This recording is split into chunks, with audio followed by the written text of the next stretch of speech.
San Mateo, capítulo 6, verso 9 en adelante, en Reina Valera, 1960. Gloria a Cristo, maravilloso es Dios. Y en este párrafo que vamos a leer, es una petición y es una enseñanza de nuestro Señor Jesucristo hacia su discípulo, porque sus discípulos le dijeron: Señor, los discípulos de Juan oran, ayunan, y nosotros, ¿cómo oramos? Los discípulos le pidieron a Jesús que le enseñase a orar, a presentarse delante del Padre, a pedirle, a agradecerle. Y Jesús les enseña que es el Padre Nuestro. ¿Cuántos saben, cuánto conocen y saben el Padre Nuestro? Gloria a Dios. Y dice la enseñanza de Jesús, dice: vosotros pues oráis así: Padre nuestro que estás en los cielos, santificado sea tu nombre, venga tu reino, hágase tu voluntad como en el cielo, así también en la tierra. El pan nuestro de cada día danoslos hoy, y perdona nuestras deudas, como nosotros también perdonamos a nuestros deudores. No nos meta en tentación, mas líbranos del mal, porque tuyo es el reino y el poder y la gloria por todos los siglos. Amén. Amén. ¿Cuánto lo sabían a esto? ¿Seguro? Gloria a Dios. Amén. Todos creemos que sí lo sabemos, pero a veces nos olvidamos de algo muy principal. Cuando nosotros nos presentamos delante de Dios y tenemos que orar, Jesucristo nos enseña de qué manera podemos, digamos, no es una regla, porque si nosotros vamos a mirar detenidamente, no es una regla que Cristo haya puesto como algunas religiones nos enseñan. Yo cuando era chico me enseñaban, mi abuela vivía en un convento de monjas, mi madre se crió en un convento de monjas, así que cada vez que yo iba a visitar a mi abuela, que eran pocas las veces, siempre mi abuela me mandaba a aprender el catecismo con las monjitas de ese lugar. Bueno, nunca lo aprendí, pero siempre había un requisito. Si según cuántos pecados, cuánta dañinura me habían mandado cuando era chico, me decían: bueno, tenés que rezarte 5, 10, 15 Padre Nuestro, 3 Ave María y pan y pan. Cosa que nunca lo hice, nunca lo entendí. Pero voy a esto, que cuando se nos enseñamos como la tabla del 2, del 3, del 4, repetitiva, así, cosa que... Pero Jesús, cuando les enseña a sus discípulos, tiene un propósito muy grande, muy íntimo. Cuando nosotros leemos el Padre Nuestro, el otro día escudriñando palabras que a veces uno quiere saber el significado bien profundamente, como el diccionario de nuestra lengua española nos enseña. Y yo había entrado, ¿no es cierto? Vino a mi mente la palabra religión. La palabra religión es algo que muchas veces se usa y no se da el significado de esa palabra que muchas veces usamos, religioso, religión. Alabado sea el Señor. Y cuando me enseñaban el Padre Nuestro, ¿no es cierto? Y era repetitivo. Y lo que a mí me enseñaba la palabra religión, dice que es algo que uno repite o que dice repitiendo, pero por sabiduría y no por sentimiento. A mí cuando yo me enseñaban el Padre Nuestro, era repetitivo y tenía que repetirlo 4, 5, 6 veces para que mis pecados, mis travesuras fueran borrados, fueran perdonadas. Pero Jesucristo, cuando lo enseña, tiene otra meta. Entonces, cuando es repetitivo, sin conocimiento, sin sentimiento, es religioso. Pero cuando la palabra es tomada, por ejemplo, el Padre Nuestro, es escudriñada y expresada del corazón, es distinto, ya no es religioso, sino que es algo profundo en la presencia de Dios. ¿Por qué? Porque si nosotros escudriñamos la palabra de Dios, nuestro Señor, el Padre, Jehová Dios de los ejércitos, se presentaba y le decía al pueblo que el pueblo se presentaba con ofrendas que no eran agradables a él. Todos los holocaustos que hacían no era agradable de él. ¿Por qué? Porque lo hacían por religión, pero no lo hacían de corazón, y Dios lo llamaba que lo hicieran de corazón, que trajeran su ofrenda, pero de corazón. Porque cuando trajeran esa ofrenda del holocausto que iban a ellos a presentar por perdón de sus pecados, tenían que ellos traer esa ofrenda y verdaderamente sentir en su interior el pecado que habían cometido, y tenían que ellos, ¿no es cierto?, arrepentirse delante de ese sacrificio que ellos iban a presentar a través del animal que ellos traían como ofrenda. Entonces Dios le agradaba. Pero Dios, cuando el pueblo traía, bueno, ¿cuánto pescar? Bueno, vamos a hacer vamos a llevar un becerro, vamos a llevar 2, vamos a llevar 3 por el pecado de todos. Uno de los hombres que se presentaba delante de Dios era Job. Y Job se presentaba por sus hijos, pero no religiosamente, sino con un corazón abierto, y Dios tomaba ese sacrificio. Dice que Job se presentaba todas las mañanas con un sacrificio. Por las dudas, sus hijos habían pecado, pero él se presentaba con ese sacrificio delante de Dios con un corazón verdadero, con un corazón sincero, pidiéndole clemencia por si sus hijos habían pecado. Porque vemos cuando Satanás se presenta delante de Dios, ¿no es cierto? Y cuando el acusador se presenta delante de Dios, le dice: ¿has visto a mi siervo Job? ¿Qué fiel es? Y entonces Satanás empieza a decir: sí, claro, es fiel, porque si por todo lo que le has dado en balde no te va a alabar. Y entonces Dios empieza a decirle: bueno, pero si tú le quitaras todo eso, ¿Job te alabará como te alaba ahora? Entonces viene la tentación y viene el acusador. ¿Y qué hace Dios? ¿Qué hizo Dios con Job? Lo probó. Para demostrarle a Satanás, que es su siervo, porque él veía el corazón de Job. Él veía que traía esos sacrificios por el pecado de sus hijos, por si lo había cometido. Entonces esos sacrificios que Job hacía era muy agradable delante de Dios. No es lo mismo que el sacrificio que traía el pueblo de Israel, y se lo presentaban a Dios, pero no con un corazón abierto, no con un corazón sincero. Entonces eso se volvía religioso, y a Dios los religiosos no le agradaban, no le gustó nunca. Alabado sea el Señor. Entonces Jesús le enseña a sus discípulos y dice: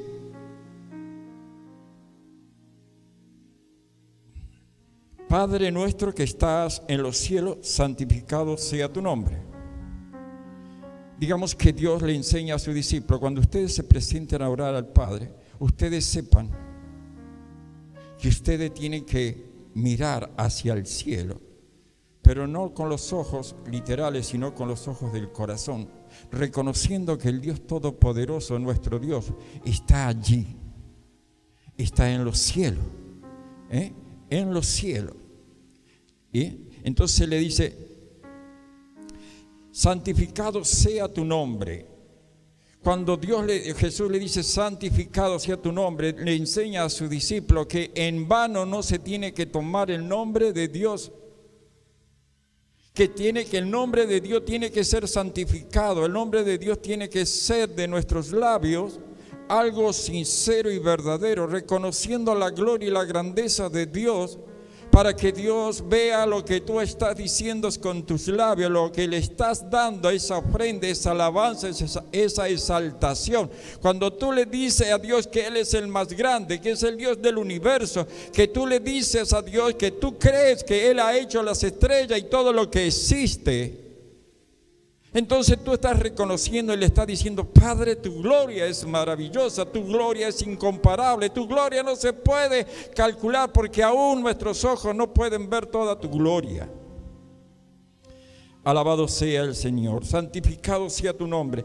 Ahora dice: venga tu reino y hágase tu voluntad. Cuando Jesús le dice: venga tu reino, ¿por medio de quién ha venido el reino de los cielos a la tierra? Por medio de su Hijo Jesucristo. Juan el Bautista decía: arrepentíos, generaciones de víboras le decía, arrepentíos, porque el reino de los cielos se ha acercado a vosotros. ¿Y quién venía de camino? La puerta que se abría para toda la humanidad para entrar al reino de los cielos, que era Jesucristo, porque Jesucristo es la puerta para poder entrar a la presencia del Padre, porque ninguno puede ir al Padre si no es por medio de Jesucristo, porque Él mismo lo dijo: yo soy el camino y la verdad y la vida, nadie viene al Padre si no es por mí. Entonces es la puerta estrecha, el camino angosto que nos lleva a la gloria de Dios. Entonces Jesucristo le estaba enseñando a sus discípulos que cuando viniera el reino, que el reino de los cielos se estaba acercando, tenía que reconocer que había un solo camino, y ese camino era Él. Alabado sea su nombre. Venga tu reino, y dice: y hágase tu voluntad. ¿A dónde? ¿Cómo? ¿Quién? ¿Cuál es el ejemplo que Jesús le enseña a su discípulo? El cielo. Hágase tu voluntad aquí en la tierra como se hace en el cielo. ¿Y aquí, cómo sabemos que lo que se hace en el cielo es lo correcto delante de Dios? ¿Cómo sabemos? ¿Cómo tú puedes mirar y decir: esto se hace en el cielo y se hace aquí en la tierra? Alabado sea Dios. Porque en el cielo, en el reino de Dios, se alaba a Dios, se ensalta a Dios y se engrandece a Dios. El reino de los cielos se hace a la voluntad de Dios. Dice que los ángeles de día y de noche alaban a Dios. Los ángeles están sujetos a Dios. Los ángeles vienen por mandamiento de Dios hacia nuestras vidas para traernos fortaleza, para ministrarnos. Cuando Daniel estaba orando, intercediendo por el pueblo de Israel, por los pecados del pueblo de Israel, dice que el ángel Gabriel viene y le dice: Daniel, 21 días hemos tardado, hemos venido a traer la fortaleza al pueblo, hemos venido, pero Satanás o el enemigo se nos interpuso y tardamos 21 días para llegar, para hacer la voluntad de Dios sobre la tierra, porque de allá se nos envió. Entonces los ángeles de Dios hacían guerra y guerra hasta que lograron vencer y sujetar al enemigo para traer la bendición que Daniel estaba clamando. ¿Por qué? Porque estaba haciendo la voluntad del Padre, porque la palabra nos enseña todo lo que le pidiéramos al Padre en el nombre de Jesucristo. ¿Qué ocurriría? A nadie lo sabe. Entonces quiere decir que usted no clama a Dios. Usted quiere decir que usted no le pide a Dios, y Dios no le puede bendecir si usted no le pide. ¿Cuántos son bendecidos por Dios? ¿Y de qué manera son bendecidos por Dios? Entonces usted tiene que decir: porque yo clamo a Dios y pido a Dios. Porque si usted no le pide, usted jamás va a ser bendecido. Usted no siga como el mundo, que el mundo le echa toda la culpa a Dios por todas las cosas que ocurren. Vio que el mundo dice: yo no creo en Dios porque hay guerra, porque hay hambre, porque hay esto, porque hay aquello. Otro día estaba viendo, ¿no es cierto? ¿Cómo se llama? Esas cositas que están en internet, que ¿cómo se llama? Que salen en el Facebook. ¿Cómo? Eso mismo, no lo sé decirlo, pero eso mismo. Entonces dice que estaba un hombre cristiano, va al peluquero y el peluquero le corta el cabello, y entonces entra en una conversación y le dice el peluquero al cristiano, le dice: yo no creo en Dios. Porque si Dios existiera, dice, no habría guerra, los niños no serían golpeados, los niños no serían violados, y le pone todas las exposiciones que el mundo cree que Dios tiene la obligación de poder sanar o solucionar los problemas. Por eso yo no creo en Dios. Entonces este hombre le dice, bueno, no le dice nada, se levanta, sale a la calle, se va, ¿no es cierto?, pensando lo que le había dicho el barbero. Entonces dice que encuentra un hombre que estaba ahí en la vereda con el cabello largo, la barba larga, todo desalineado. Entonces entra el hombre a la barbería de vuelta y le dice, ¿sabes una cosa? Los barberos no existen. Entonces el barbero lo mira y dice, ¿cómo que no existe? Si yo acabo de cortarte el cabello, acabo de hacer lo que tú me has pedido. Pero los barberos no existen. Pero ¿cómo no? Le dice. Porque si los barberos existieran, ese hombre no andaría con el cabello y la barba toda desarreglada y todo el cabello largo. Entonces el barbero se dice, y bueno, dice, pero él no viene a mí para que yo le corte el pelo y le arregle la barba. Y entonces este hombre le dice, así es el hombre con Dios. Si nosotros no le venimos y le pedimos a Dios, Dios nunca va a obrar. Entonces si tú no clamas a Dios y no le pides a Dios, Dios no va a obrar en ti. Porque la palabra dice, todo lo que le pidieras al Padre en mi nombre, ¿qué haría Dios?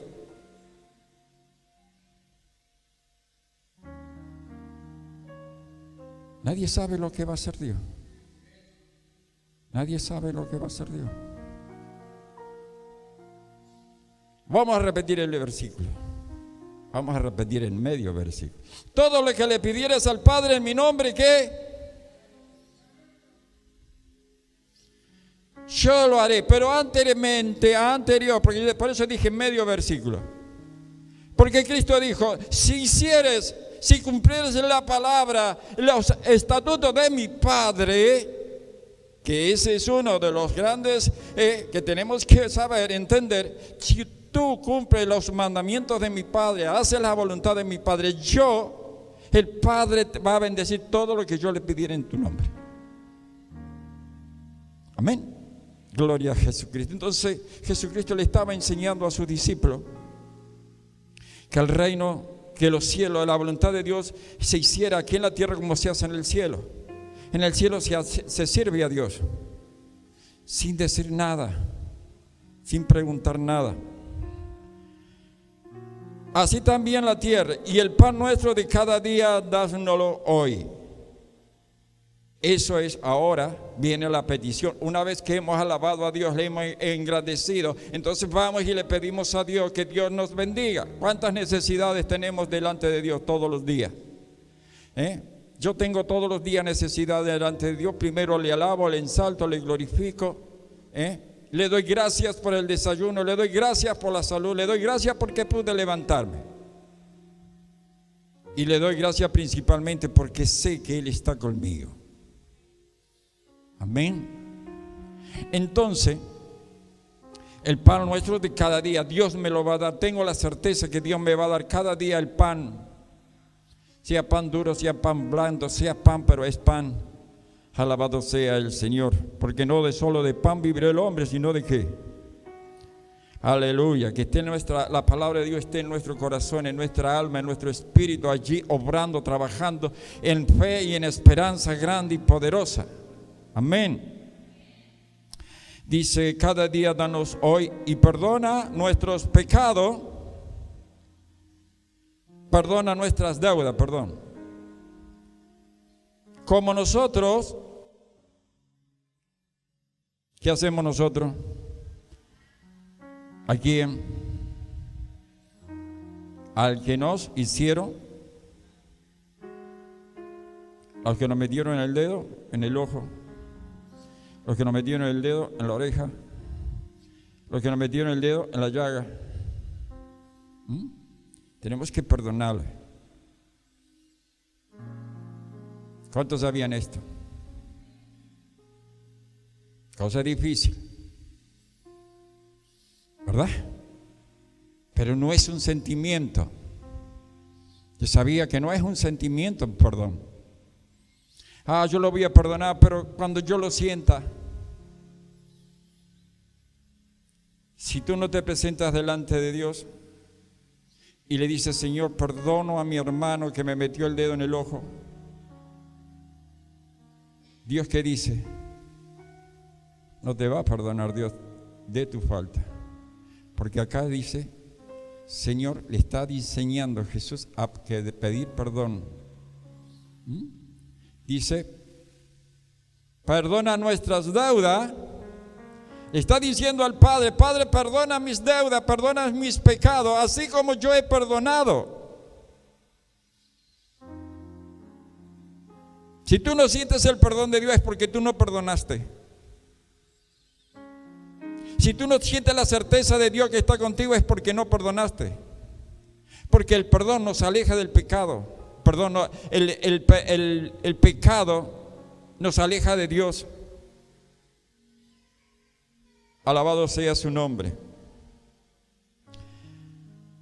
Y dice el verso 13: y no nos meta en tentación, mas líbranos del mal. Y aquí hay algo que quiero detenerme un poquito. No nos meta en tentación. Y busqué, y quiere la palabra tentación. Pablo le enseña a la iglesia a través de las cartas de Corintios, del Romano, de todo lo que ha escrito Pablo, que dice que nuestra carne está enviciada, que nuestra carne, nuestra concupiscencia, Pablo le llama concupiscencia, está enviciada ¿con qué? Con el pecado. Y cuando la carne está enviciada con el pecado está latente siempre en nosotros. Y era una de las cosas que no se puede lograr humanamente. No se puede lograr. De alejarnos, de quitarnos el pecado. Porque tenemos un enemigo que es muy poderoso y que se llama, ¿cómo se llama? Nadie sabe cómo se llama. Carne. El enemigo número 1 somos nosotros mismos. Es nuestra carne que está enviciada con el pecado. ¿Por qué digo el número 1? Porque yo estoy bajo la cobertura de Dios. Y cuando yo estoy bajo la cobertura de Dios, Satanás no tiene participación en mí. ¿Sabía usted eso? Para que usted entienda que Satanás no tiene participación en los hijos de Dios, ni a las hijas de Dios, excepto que usted se vaya un tiempito para un lado y se venga para el otro, y se vaya para un lado y te venga a la iglesia y después se va al mundo, después viene a la iglesia. Entonces ahí Satanás dice: cuando usted sale de la cobertura, de la presencia de Dios, de la mano de Dios, entonces Satanás que dice: ven para acá,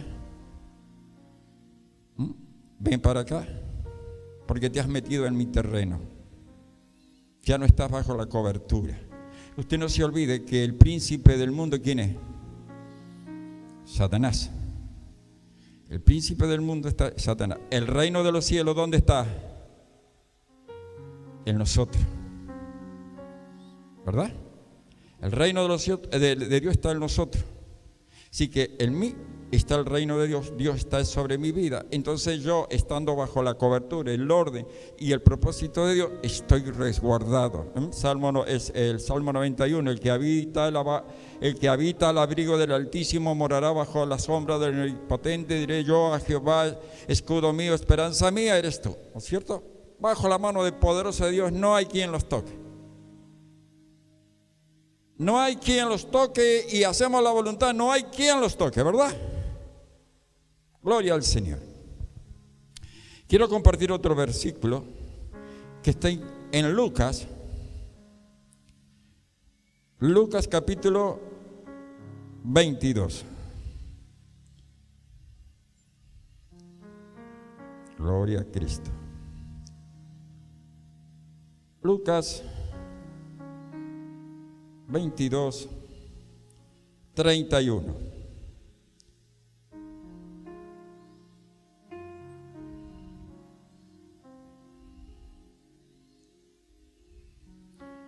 Dice: dijo también el Señor: Simón, Simón, he aquí, Satanás os ha pedido para zarandearos como a trigo, pero yo he rogado por ti que tu fe no te falte, y tú, una vez vuelto, confirma a tus hermanos. Entonces, ¿Pedro dónde estaba? ¿Por el mundo? ¿O estaba con Cristo? ¿Con quién estaba? Con Cristo. ¿Y qué le dijo el Señor a Pedro? Pedro, hay alguien que te quiere mover el piso. Porque no nos olvidemos que Job caminaba y estaba en la presencia de Dios. Y era agradable en la presencia de Dios.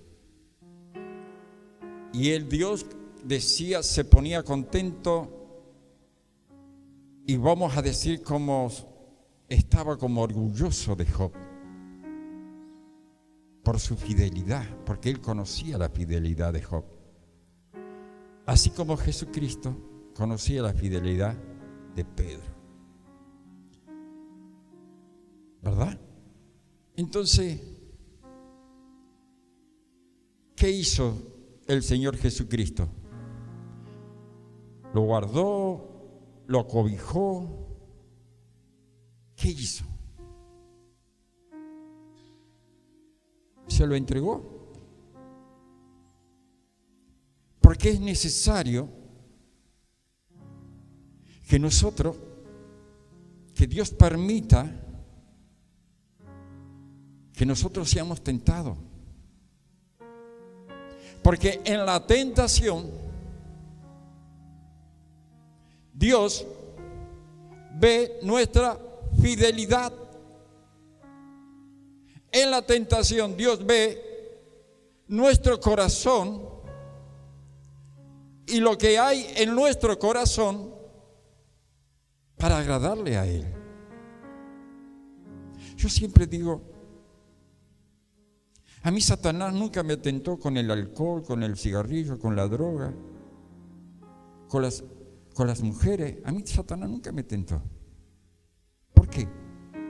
Porque a mí nunca me interesó. Nunca me interesó. Pero yo tenía otra debilidad. Era el enojarme, era de blasfemar, era de insultar, era de golpear, de gritar. Era autosuficiente, autoritarista. Tenía todo eso. A mí Satanás nunca me tentó con el alcohol, con la droga, nunca. Porque sabía Satanás que yo no iba a caer porque nunca lo practiqué, nunca estuve. Pero sí Satanás sabe cuando la carne está enviciada. ¿Me entiende? Cuando la carne está enviciada con un espíritu, o está enviciado con los espíritus que hemos acarreado de nuestra descendencia. Y una vez que hemos venido a Cristo, Cristo nos limpió de todo eso, nos borró, pero todavía está dentro nuestro. Y cuando está dentro nuestro, necesitamos una fuerza superior, una fuerza sobrenatural. Y por eso Jesucristo envió ¿a quién? Al Espíritu Santo, porque el Espíritu Santo vino por petición de Jesucristo, porque le dijo, ahora cuando yo me vaya al Padre, le voy a decir al Padre que les envíe el Espíritu Santo, al Consolador que va a estar con ustedes. ¿Me entiende? Y entonces cuando ese Espíritu, el Espíritu Santo de Dios viene sobre nuestras vidas y entra en nuestras vidas, nosotros tenemos una fuerza sobrenatural. Por eso Jesucristo le dijo a Pedro, dice, pero yo he rogado por ti que tu fe no te falte. Digamos, yo tengo fe de que el Espíritu Santo que está dentro de mí, yo tengo fe por la palabra que dice que cuando yo me llene del Espíritu Santo y el Espíritu Santo haya venido sobre mi vida, tendré la fuerza sobrenatural que viene por medio de Él para darme la fuerza para vencer el pecado. ¿Cuántos lo creen? Alabado sea su nombre. Entonces es necesario que nosotros nos presentemos delante de Dios para buscar del Espíritu Santo. Usted va a ser tentado porque Dios quiere que usted le demuestre su fidelidad. Aunque Dios lo conoce, dice que Dios no nos va a dar la prueba más de lo que nosotros no podamos pasar. Dios no nos va a dar, no nos va a poner una prueba que nosotros no podamos superar. Pero Dios está contando con nosotros que estemos llenos del Espíritu Santo. Yo veo a los jóvenes de estos tiempos, cuando llegan los tiempos de las pruebas, lo que no estudiaron antes lo tienen que estudiar en 15 días. ¿Verdad? Lo que no estudiaron durante 4 meses tienen que estudiarlo en 15 días para poder pasar la prueba. Si no, son reprobados, son para atrás. Nosotros también. Nosotros no vamos a la escuela secular, la escuela de esta tierra, sino vamos a la escuela de Dios. Y para que nosotros podamos superar todo eso, tenemos que estar llenos del Espíritu Santo de Dios. Porque es el único que nos da la fuerza. Por eso Pedro salió triunfante. Pedro, cuando Satanás lo probó, cuando Pedro le dijo, Señor, yo voy a contigo hasta la muerte si es necesario. Entonces el Señor le dice, Pedro, antes que el gallo cante 3 veces tú me vas a negar. No, Señor, no te voy a negar. Porque ya estaba en la prueba. Y Dios y Jesucristo le quería mostrar que su corazón estaba siendo, él mismo se estaba siendo engañado. Como diciendo, Señor, yo sé que voy a pasar y yo contigo voy hasta la muerte. Pero cuando la muerte se le vino acercando, ¿qué hizo Pedro? Huyó. La palabra dice que Pedro huyó, pero había otro también que había huido, y desnudo también el otro. ¿Quién era?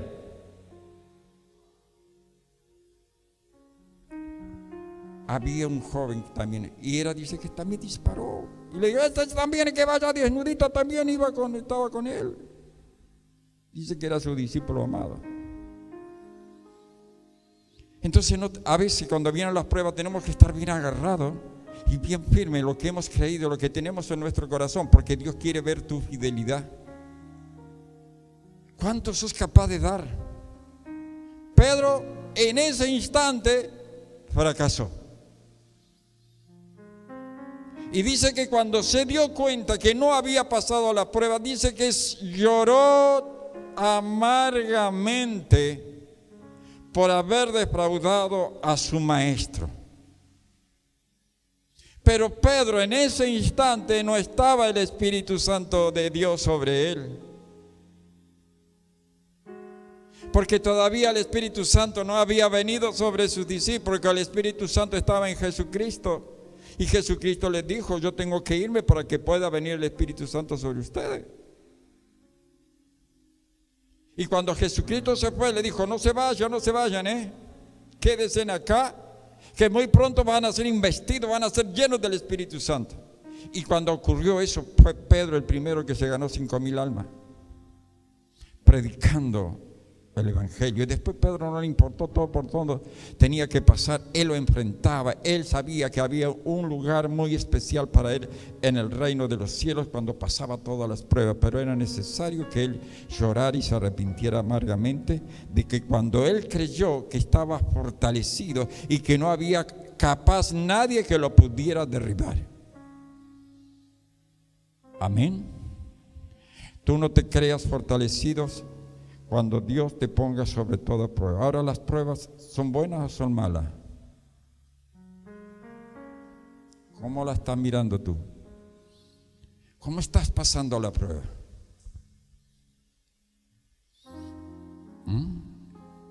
Porque es tiempo que pasemos por la prueba. No me acuerdo si en Osea que le dijo el Señor al profeta, le dijo: es pueblo que el pueblo de Israel sea pasado, sea zarandeado como trigo. Sea necesario ser, el pueblo sea zarandeado como trigo. Si tú quieres crecer, tienes que pasar las pruebas. Tú quieres ministerio, tienes que pasar la prueba. Tú quieres ser bendecido, tienes que pasar la prueba. Todas las pruebas que Dios te ponga, porque Dios te ha puesto sobre ti un poder sobrenatural, que es el Espíritu Santo. Ponte sobre tus pies y demos gracias al Señor por su palabra. Que podamos meditar de día y de noche en la palabra de Dios. ¿Cuántos están en prueba? Qué poquito. Pero parecen esas ovejas, vio que les faltan alimentos. Amén. ¿Cuántos quieren las pruebas? Ninguno quiere crecer. No, pastor, déjeme acá enanito. Yo con esto, lo que el Señor me da, estoy conforme. ¿Cuántos quieren prueba?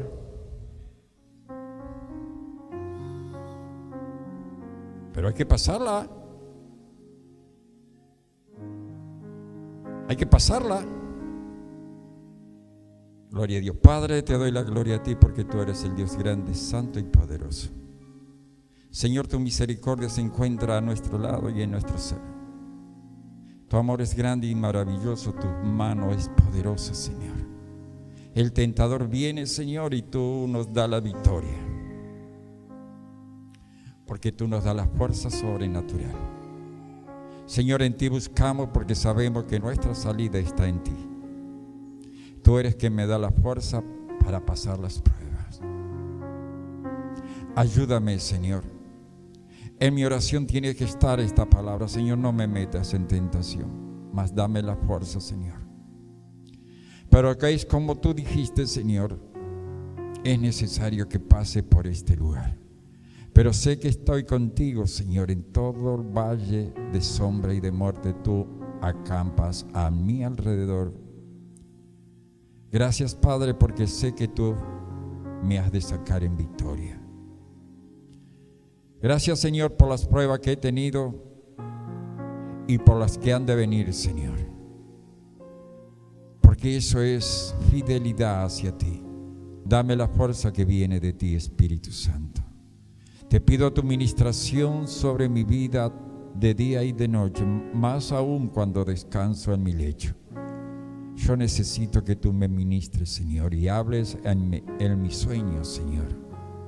Y cuando abra mis ojos pueda haber visión de tu grandeza y de tu poder. Que pueda haber la visión de que los ángeles me rodean, Señor, cuando guardan mi lecho, Señor. Porque tu fidelidad es grande y perfecta. Señor, ayúdanos a ser fieles a tu palabra. Fiel en las promesas que te hemos hecho, Señor. Ayúdanos, Dios mío. Danos esa fuerza sobrenatural que solo tú puedes darnos. Solo de ti viene, Espíritu Santo. Te agradecemos y ensaltamos tu amor y tu misericordia. Gracias, Padre. Gracias, Señor Jesucristo. Gracias, Espíritu Santo, por estar en nuestras vidas. Amén y amén. Que Dios siga bendiciendo y que esta palabra sea de reflexión de día y de noche sobre tu vida. Bendiciones.